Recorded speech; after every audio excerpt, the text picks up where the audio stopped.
کہ قیامت میں منظر اس طرح کا ہوگا کہ نبی پاک ہمارے آگے آگے چلیں گے اور ہمیں اللہ کی رحمت کی خوشخبری سناتے جائیں گے، اور جب حضور یہ خوشخبریاں سنائیں گے تو حضور کے لبہائے مبارکہ سے پھول گریں گے اور ہم ان کو اٹھاتے جائیں گے۔ فرماتے ہیں خود تو وہ تھوڑی دیر کے لیے روئیں گے اللہ کی بارگاہ میں کہ یا اللہ انہیں معاف کر دے، خود روئیں گے لیکن ہمیں ہنسا دیں گے۔ پیش حق مجدہ شفاعت کا سناتے جائیں گے، آپ روتے جائیں گے پر ہم کو ہنساتے جائیں گے۔ اور باغ جنت میں محمد صلی اللہ تعالی علیہ وسلم، باغ جنت میں محمد مسکراتے جائیں گے، پھول رحمت کے گریں گے ہم اٹھاتے جائیں گے۔ حشر تک ڈالیں گے ہم پیدائش مولا کی دھوم، اور مثل فارس نجد کے قلعے گراتے جائیں گے۔ اور کیا ذوق بیان کیا، فرمانے لگے خاک ہو جائیں عدو جل کر مگر ہم تو رضا، دم میں جب تک دم ہے ذکر ان کا سناتے جائیں گے۔ جب تک سانسوں کی ڈوری چل رہی ہے، دم میں جب تک دم ہے ذکر ان کا سناتے جائیں گے۔ اللہ تبارک و تعالیٰ نے نا ہمارے محبوب کریم علیہ السلام کو دنیا میں بھیجا تو فرمایا یا ایھا الناس قد جاءکم برہان من ربکم، اے لوگو تمہارے پاس تمہارے رب کی دلیل آ گئی ہے۔ اللہ تبارک و تعالیٰ نے محبوب پاک علیہ السلام کو سراپا دلیل بنا کے بھیجا۔ باقی انبیاء کرام علیہم السلام کے پاس بھی اپنی نبوت کے دلائل کے طور پر بے شمار معجزات تھے، اور حضور کریم علیہ السلام کے تو پورے وجود کو ہی اللہ نے معجزہ بنایا ہے۔ اور نبی پاک صلی اللہ تعالیٰ علیہ وآلہ وسلم کی نبوت کی دلیلیں، حضور کے رسالت کے مستحکم دلائل جگہ جگہ آپ کو ملیں گے۔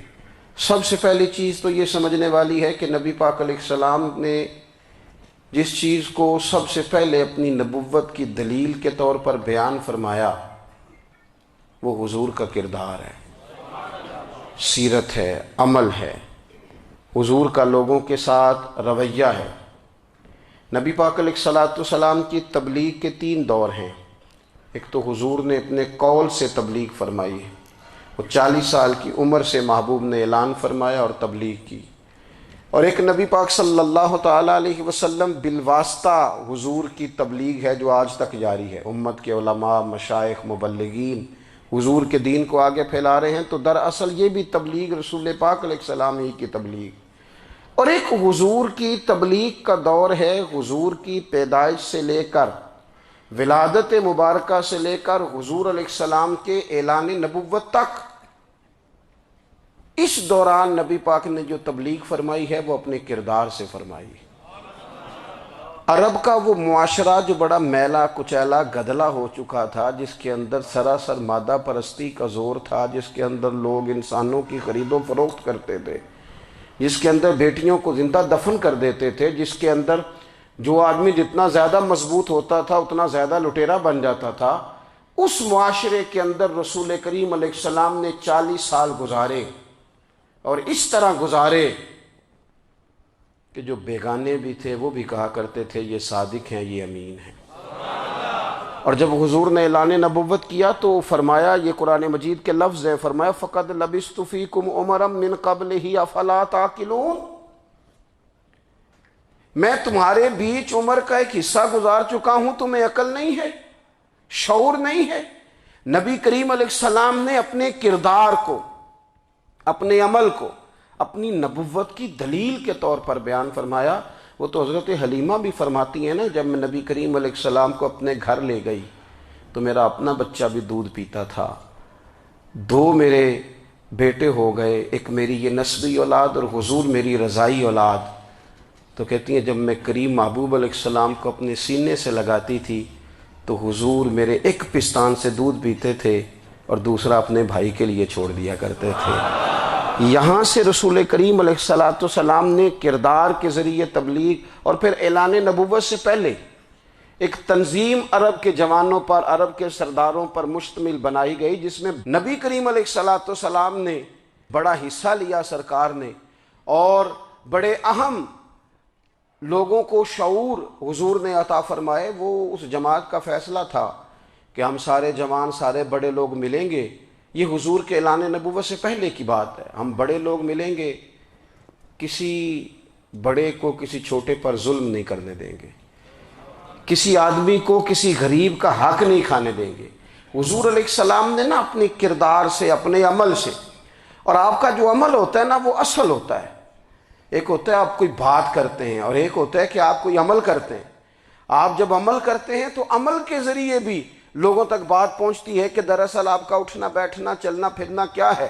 میرے رسول کریم علیہ الصلوۃ والسلام کا اٹھنا بھی ایک نبی کا، بیٹھنا بھی ایک نبی کا، بات کرنا بھی ایک نبی کا، معاملات زندگی کرنا بھی ایک نبی کا، لین دین کرنا بھی ایک نبی کا۔ ایک شخص کہتے ہیں میں نے اعلان نبوت سے پہلے حضور علیہ السلام سے کوئی چیز خریدی تھی، اور میں نے عرض کیا تھا آپ یہاں تشریف رکھیں، میں پیسے لے کے آتا ہوں۔ میں 3 دن کے بعد آیا۔ دیکھو یہ بات کرنی کتنی آسان ہے، بولنی کتنی آسان ہے، پر 3 دن یہاں میرے بھائی کو کسی شخص کو 2 گھنٹے انتظار کرنا پڑ جائے تو لوگ کہتے ہیں الانتظار اشد من القتل۔ یہ تو قتل سے زیادہ تکلیف والا معاملہ ہے منتظر رہنا کسی کا۔ کہتے 3 دن کے بعد میں آیا تو میرے رسول کریم وہیں تشریف فرمایا۔ بس اتنا فرمایا یار تم نے مجھے بڑی تکلیف میں ڈال دیا، 3 دن ہو گئے یہاں رکے ہوئے۔ تو حضور نے اپنے کردار کو، اپنے عمل کو، اپنے معاملات کو سب سے پہلے اپنی نبوت کی دلیل کے طور پر پیش کیا۔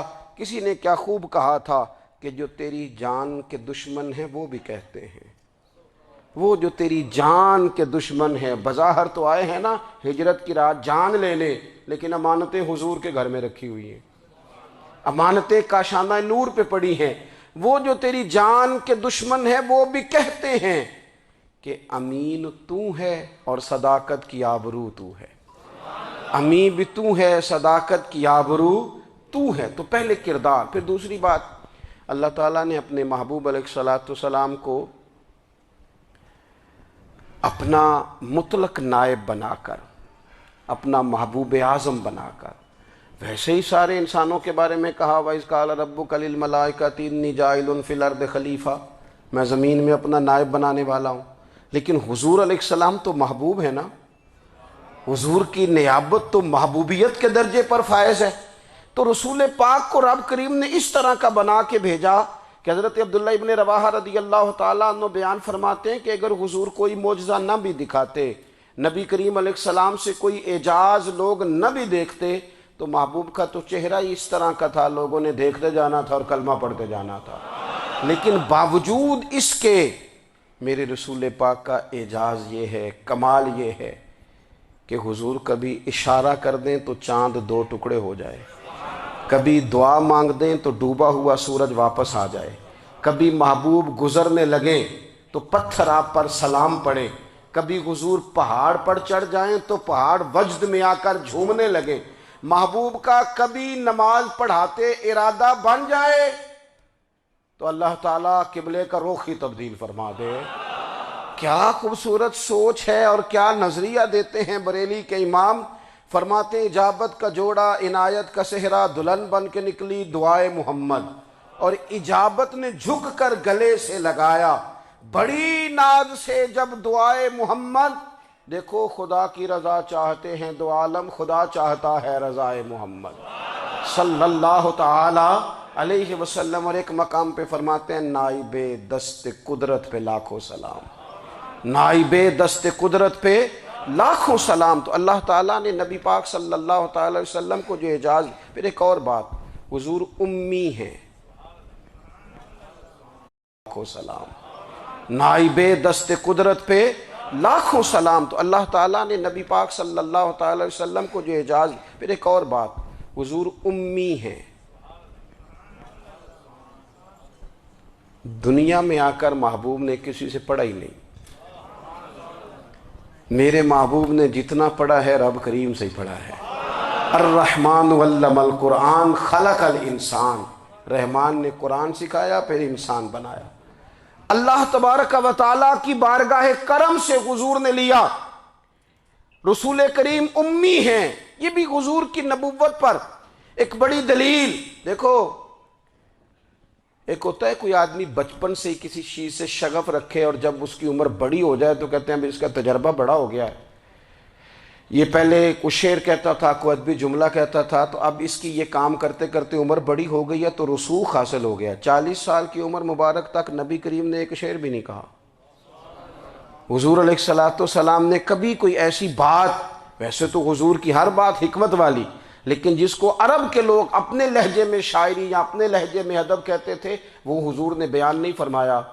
لیکن جب 40 سال کی عمر میں اعلان نبوت کیا تو پھر بڑے بڑے فصیح و بلیغ، بڑے بڑے سیانے طفیل بن عمر کہتے ہیں کہ اس شخص کو بھی میں نے دیکھا جسے بڑا ناز تھا اپنی فصاحت اور بلاغت پر، اور جب وہ حضور کے پاس آیا اور اس نے آ کے کچھ باتیں کی تو محبوب خاموشی سے سنتے رہے، اور جب وہ چپ کر گیا تو میرے کریم نے صرف سورہ فاتحہ پڑھی۔ کبھی اٹھتا تھا، کبھی بیٹھتا تھا، کبھی غور کرتا تھا، کبھی دائیں جاتا تھا، کبھی بائیں جاتا تھا، پھر کہنے لگا بتاؤ نا کلام کس کا ہے؟ فرمایا اس رب کا، اس رب کا، اس رب کا جس کا میں رسول بن کے آیا ہوں۔ نبی کریم صلی اللہ تعالی علیہ وسلم امی ہیں، لیکن حضور نے کائنات کے رازوں سے پردے ہٹا دیے، نبی کریم نے جینے کے سلیقے بتا دیے، حضور نے ہر شخص کو اس کے مقصد حیات سے آگاہ کر دیا۔ نبی کریم علیہ السلام نے وہ فلسفہ حیات بیان کیا کہ لوگوں کو صرف جینے میں ہی مزہ نہیں آیا، مرنے میں بھی مزہ آنے لگا۔ لوگ آگے بڑھ بڑھ کے جانیں پیش کرنے لگے، اپنی اولادیں قربان کر، جو فلسفیوں سے کھل نہ سکا اور نکتہ وروں سے حل نہ ہوا، وہ راز ایک طیبہ والے نے بتلا دیا چند اشاروں میں۔ محبوب کریم امی ہیں، لیکن حضور نے اس طرح دنیا کو سکھایا، اس طرح دنیا کو پڑھایا، اس طرح حضور نے علم کے چراغ اور دیپ روشن کیے کہ قیامت تک جسے روشنی ملے گی نا، اسے صرف دروازہ مصطفیٰ سے ملے گی، اسے رسول کریم علیہ السلام کے در دولت سے ملے۔ کچھ لوگوں نے کہا کہ یہ اپنے پاس سے آیات بنا کے لاتے ہیں، اپنے گھر میں بیٹھ کے دعوے کر لینا تو کوئی مشکل کام نہیں نہ ہوتا، سارے لوگ ہی کر لیتے ہیں۔ بلکہ وہ ہمارے ایک بزرگ کہا کرتے تھے، خیالی پلاؤ پکائیے تے گھیو کدے بھی کاٹ نہ پائیے، کیونکہ کون سا پیسوں کا ڈالنا ہے، زیادہ ڈالیں آپ، اور زیادہ ڈالیں۔ بہت سارے لوگ ہیں آج بھی، کچھ لبرل ہیں بیچارے، کچھ دین بیزار طبقہ ہے، وہ کہتے ہیں جناب ہمیں تو جدید باتیں بتائیں، ہمیں تو نئے اسلوب کے مطابق لے کے چلیں، ہمیں تو او بھائی سن، میرے نبی پاک علیہ السلام نے فرمایا میرا قرآن کبھی پرانا نہیں ہوگا، اسے پڑھ کے دیکھ، اس کی جدت کا حسن دیکھ، یہ تو کھلا ہوا باغ ہے، تو ایک دفعہ اس کے قریب آئے گا تو خوشبو ملے گی، دوسری دفعہ آئے گا تو اس سے زیادہ تازی ملے گی، ایک دفعہ پھل کھائے گا تو مزیدار ہوگا اور دوسرا کھائے گا ہو سکتا ہے شکل ملتی جلتی ہو لیکن ذائقہ بڑا نرالا ہوگا۔ تو تو صحیح نا، جب کچھ لوگوں نے کہا یہ خود سے بنا کے آیات لاتے ہیں تو فرمایا وَإِن كُنتُمْ فِي رَيْبٍ مِّمَّا نَزَّلْنَا عَلَىٰ عَبْدِنَا فَأْتُوا بِسُورَةٍ مِّن مِّثْلِهِ، اگر تمہیں کوئی شک ہے اس میں جو ہم نے اپنے بندہ خاص میں نازل کیا ہے تو تم بھی اس جیسی ایک آیت بنا کے لاؤ۔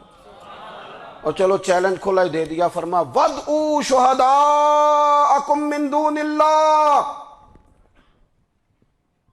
اللہ اور اللہ والوں کو چھوڑ دو، تفسیری ترجمہ عرض کر رہا ہوں، یعنی صحابہ کو چھوڑ دو، حضور کے ماننے والوں کو چھوڑ دو، باقی ساری دنیا کے کافر اکٹھے ہو جاؤ، ایک آیت بس قرآن جیسی لے کے آؤ، ایک آیت لے کے آؤ، ان کنتم صادقین، اگر تم سچے ہو۔ جوانوں سنو، کہا ایک آیت، اور یہ چیلنج آج تک قرآن مجید کا موجود ہے، آج تک وَإِن كُنتُمْ فِي رَيْبٍ مِّمَّا نَزَّلْنَا عَلَىٰ عَبْدِنَا فَأْتُوا بِسُورَةٍ مِّن مِّثْلِهِ، تم قرآن کے مقابلے کی ایک صورت لے کے آؤ اور سارے حمایتی اکٹھے کر لو اپنے، ان کنتم صادقین، اگر تم سچے ہو۔ جواب تو ادھر سے آنا تھا نا، لیکن کائنات کے رب نے جواب بھی خود دیا، فرمایا فَإِن لَّمْ تَفْعَلُوا وَلَن تَفْعَلُوا، اگر تم نہ لا سکے، اور فرمایا تم لا سکتے بھی نہیں، اگر تم نہ لا سکے اور تم لا سکتے بھی، نہ خنجر اٹھے گا نہ تلوار تم سے، یہ بازو میرے آزمائے ہوئے ہیں۔ وَلَن تَفْعَلُوا، تم لا بھی نہیں سکتے، فَاتَّقُوا النَّارَ الَّتِي وَقُودُهَا النَّاسُ وَالْحِجَارَةُ، پھر اس آگ سے ڈر جاؤ جس کا ایندھن آدمی اور پتھر ہے۔ اُعِدَّتْ لِلْكَافِرِينَ، بنائی کافروں کے لیے، بنائی مومنوں کے لیے تو رب نے جنت بنائی ہے۔ اُعِدَّتْ لِلْكَافِرِينَ، یہ دوزخ اللہ نے کن کے لیے بنائی ہے؟ اُعِدَّتْ لِلْكَافِرِينَ، کہتا ہے کافر کے لیے بنایا۔ تو اللہ تبارک و تعالیٰ نے میرے رسول پاک صلی اللہ تعالیٰ علیہ وسلم کو وہ کتاب عطا فرمائی، اور پھر حضور کی فصاحت و بلاغت، معرفت۔ دیکھو ایک ہوتا ہے گھنٹوں باتیں کرنا، ایک ہوتا ہے کئی کئی والیم پر مشتمل، کئی کئی جلدوں پر مشتمل کتب کا لکھنا، اور ایک ہوتا ہے کسی بندے کا ایک بات کرنا اور سامنے والے کی طبیعت کو اتنا جگا دینا کہ اگلی بات فوراً ہی اس کی سمجھ میں آ جائے۔ اور حضور نہ کسی کی انا کو نہیں جگاتے تھے۔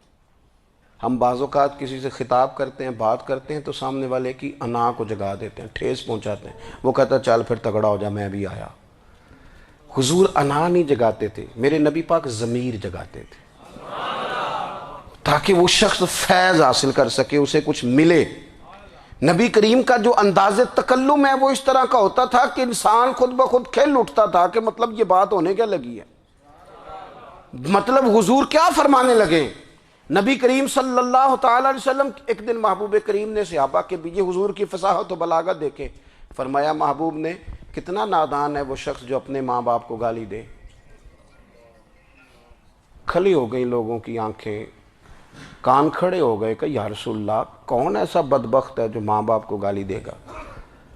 اب جب سوالات ذہنی سطح پر پوری طور پر ابھر گئے نا، تو اب رسول کریم نے بات سمجھائی۔ یہ ہے فصاحت و بلاغت، تیرے آگے ہیں یوں دبے لچے فصحاء عرب کے بڑے بڑے، کوئی جان منہ میں زبان نہیں بلکہ جسم میں جان نہیں۔ یا رسول اللہ کون ایسا نالائق ہے جو ماں باپ کو گالی دے؟ اب جب ذہنی سطح یہاں تک ابھر آئی تو اب حضور نے سمجھایا، فرمایا جب تم کسی کے ماں باپ کو گالی دو گے نا تو وہ بھی تو جواب میں تمہارے ماں باپ کو دے گا نا، تو فی نفس ہی یہ تم نے خود ظلم کیا ہے اپنے ماں باپ پر۔ کیوں تم نے ایسا لہجہ اختیار کیا کہ جس سے سامنے والے کی انا جاگ جائے اور وہ تمہارے مقابلے میں آ کر کے کھڑا ہو جائے؟ کیوں تم نے اس طرح کے انداز اختیار کیے کہ جس سے سامنے والا بھی سارے پنجے کھڑے کر کے باہر نکل آئے اور کہے آ جاؤ پھر میں بھی میدان میں حاضر ہوں؟ رسول کریم کی فصاحت بلاغت دیکھیں نا، حضور دو چار جملوں میں ساری بات سمجھا جاتے ہیں۔ ایک حدیث پاک اگر ہماری سمجھ میں آ جائے، ایک روایت نبی پاک صلی اللہ تعالی علیہ وسلم نے فرمایا خوبصورت مسلمان وہ ہے جو بے مقصد باتوں کو چھوڑ دے۔ لو اس سے پوری زندگی سجائی جا سکتی ہے، ایک جملے سے پوری زندگی سواری جا سکتی ہے، کوئی لمبی چوڑی باتوں میں جانے کی ضرورت نہیں۔ کہا خوبصورت مسلمان یہ ہے جو بے مقصد باتوں کو چھوڑ دے، لا یعنی باتوں کو، کیا کہتے ہیں ہمارے دیہات کے لوگ، جڑے پنڈ جانا نہیں اودا راہ پوچھنے دی۔ لیکن آج کل لوگ باز آندے، یعنی جس بات کا بالکل تعلق نہیں نا وہ بات بھی کرتے جاتے ہیں، جس کا شعبہ ہی نہیں وہ بھی چھلانگ لگا لگا کے اس میں آ جاتا ہے۔ ہم اپنا وقت ضائع کرتے ہیں، اپنی صلاحیتیں ضائع کرتے ہیں، اپنا نقصان کرتے ہیں۔ ہم اپنا کام صحیح کر کے نہیں کرتے اور دوسری ساری دنیا کو ٹھیک کرنا چاہتے ہیں۔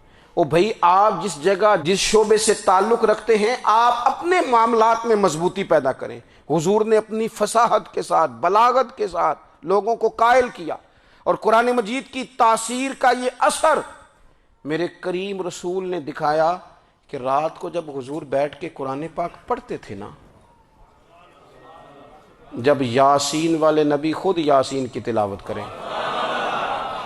جب طٰہٰ والے محبوب خود طٰہٰ کی تلاوت کریں، غور کرو نا جب مدثر والے محبوب خود ان جملوں کو ادا کریں، یعنی جن کے بارے میں آیت آئی ہے جب وہی یہ آیت پڑھیں کہ انا اعطیناک الکوثر، یعنی جن کا ذکر ہو رہا ہے جب وہ یہ بات کریں کہ یا ایھا النبی انا ارسلناک شاہدا ومبشرا ونذیرا، لِتُؤْمِنُوا بِاللَّهِ وَرَسُولِهِ وَتُعَزِّرُوهُ وَتُوَقِّرُوهُ وَتُسَبِّحُوهُ بُكْرَةً وَأَصِيلًا، جن کے بارے میں آیت آئی ہے جب وہ یہ کہہ رہے ہوں کہ وَرَفَعْنَا لَكَ ذِكْرَكَ، جب وہ کہہ رہے ہوں وَالضُّحَىٰ وَاللَّيْلِ إِذَا سَجَىٰ، ذرا اس کیفیت کو دیکھیں جب محبوب خود پڑھ رہے ہوں، اور جو حضور پر آئی ہیں اس کا ذائقہ، اس کا لطف، اس کا انداز بھلا کیا ہوگا۔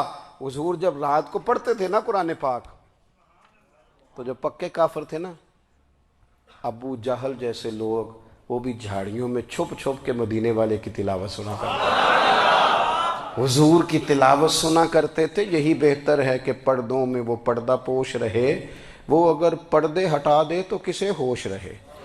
رسول کریم علیہ السلام کی تلاوت کا سننا، قریب جانا، یہ اعجاز ہے۔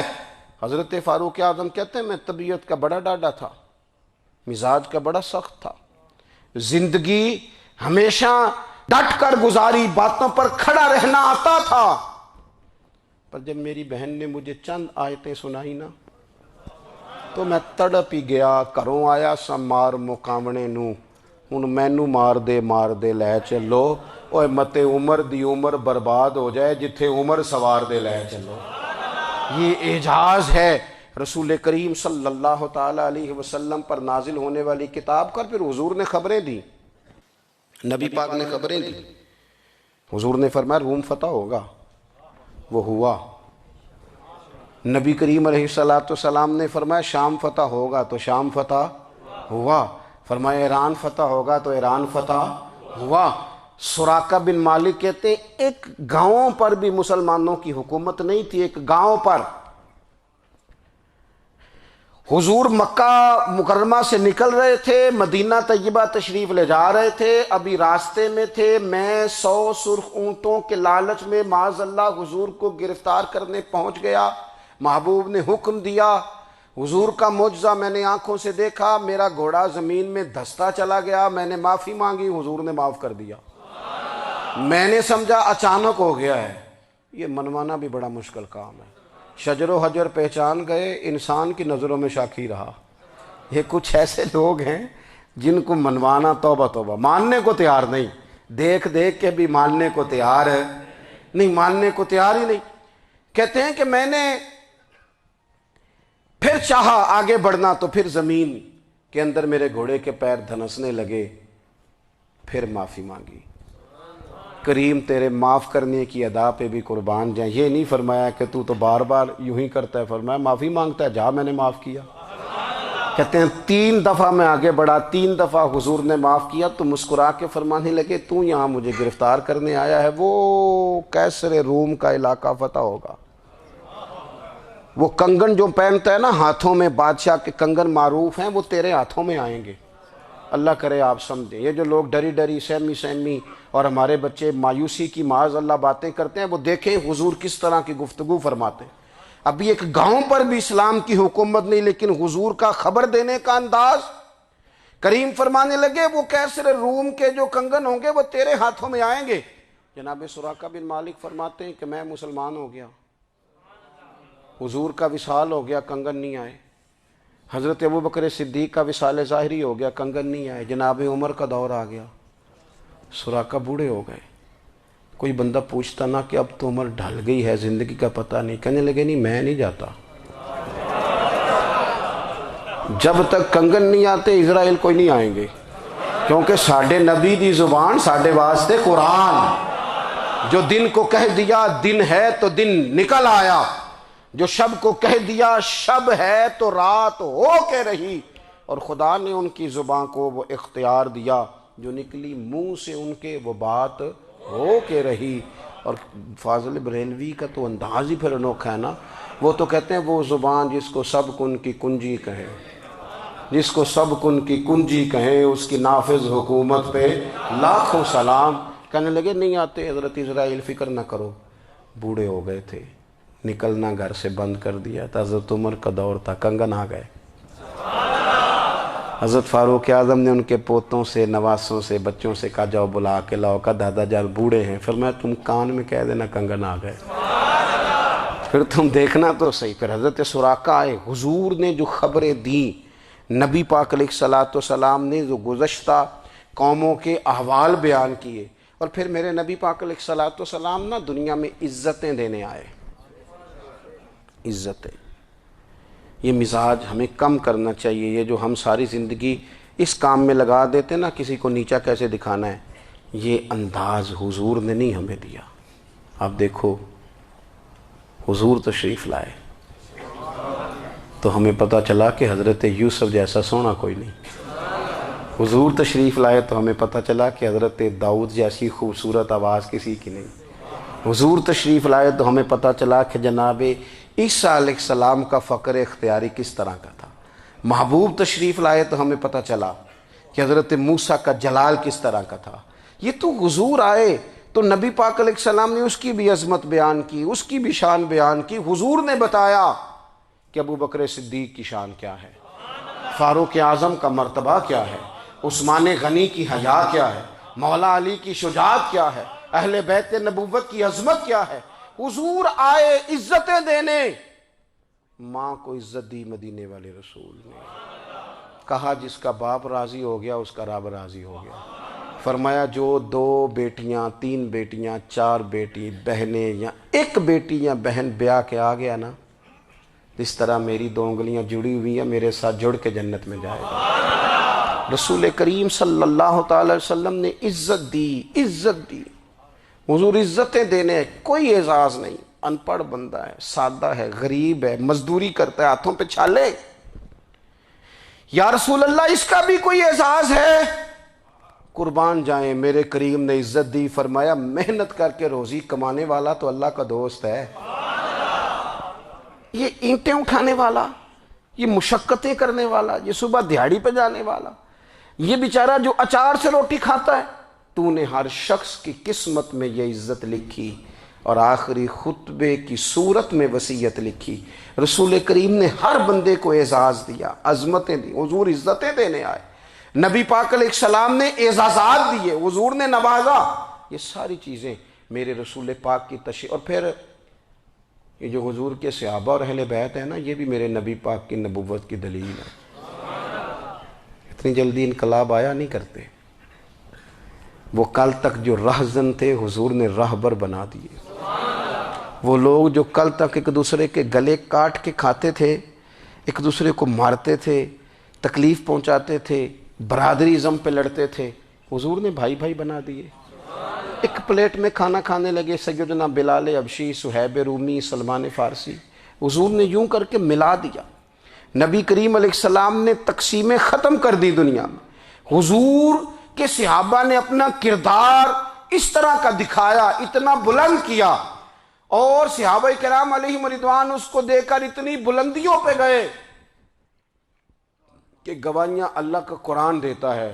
فرمایا محمد الرسول اللہ والذین معہ اشداء علی الکفار رحماء بینہم تراہم رکعا سجدا یبتغون فضلا من اللہ ورضوانا۔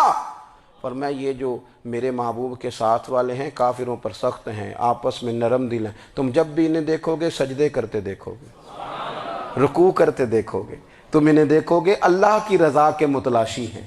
انہیں ساری مادہ پرستی سے نکال کر محبوب نے رب کی رضا کے رستے پہ ڈال دیا۔ میرے نبی کریم سید عالم صلی اللہ تعالیٰ علیہ وسلم کی نبوت کے دلائل کے طور پر یہ ساری چیزیں آئیں۔ بس میں بات سمیٹنے لگا ہوں۔ حضور کا جو اخلاق ہے نا، وہ بھی نبی کریم علیہ الصلوۃ والسلام کی نبوت کی بہت بڑی دلیل ہے۔ وَإِنَّكَ لَعَلَىٰ خُلُقٍ عَظِيمٍ۔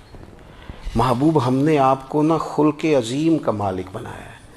کچھ لوگ سمجھتے ہیں صرف آپ کا بولنے کا انداز ٹھیک ہو تو آپ با اخلاق ہیں۔ نہیں بھائی، بولنے کا انداز ٹھیک ہونا با اخلاق نہیں، سچ بولنا اخلاق کی علامت ہے۔ آپ کا حق بات کرنا اخلاق ہے، آپ کا صحیح گواہی دینا اخلاق ہے، آپ کا اللہ تعالیٰ کی طرف سے آزمائش آنے پر صبر کا مظاہرہ کرنا اونچا اخلاق ہے۔ رب نعمت دے تو آپ کا وجود ڈھلتا جائے شکر میں، یہ اخلاق ہے۔ رب کریم اگر آپ کو کسی وقت کسی آزمائش میں اپنی حکمت سے ڈالتا ہے تو عزت نفس کو برقرار رکھنا، خودداری کو برقرار رکھنا، یہ اخلاق۔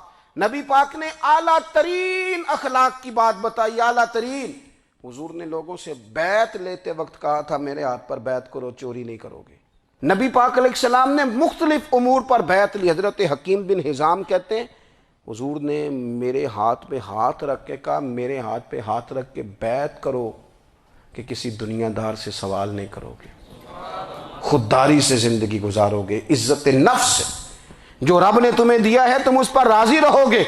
لوگوں کی جیبوں کو ٹٹولنا، دوسروں کی دولتوں پہ راج کرنا، دوسروں کے مال پر نگاہیں ڈالنا اللہ کے حبیب نے پسند نہیں فرمایا۔ فرمایا بیعت کرو کہ تم کبھی کسی سے سوال نہیں کرو گے۔ حد ہو گئی۔